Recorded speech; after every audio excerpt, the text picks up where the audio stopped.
Oui, merci, Monsieur le président. Monsieur le ministre, refonder Mayotte, affirmer l'ambition de la France pour le développement de Mayotte par des mesures structurantes, tel est l'objectif que vous affichez, à l'image des nombreux plans présentés par vos prédécesseurs ces dernières décennies pour ce joyau français. Présentés, mais jamais suivis de faits concrets.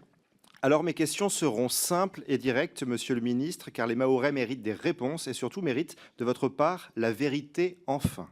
Monsieur le ministre, comment refonder Mayotte sans un travail de fond sur la submersion migratoire, sans fermeté vis-à-vis des Comores, sans suppression pure et simple du droit du sol, sans durcissement du délit de séjour irrégulier? Bref, comment prétendez-vous reconstruire Mayotte sans prévoir dans cette loi les mesures de bon sens que réclament les Mahorais et le Rassemblement national? Comment reconstruire Mayotte, Monsieur le ministre, et lui donner les perspectives de développement qu'elle mérite, notamment économique, sans un travail sérieux et attendu depuis si longtemps sur le foncier et l'établissement du cadastre?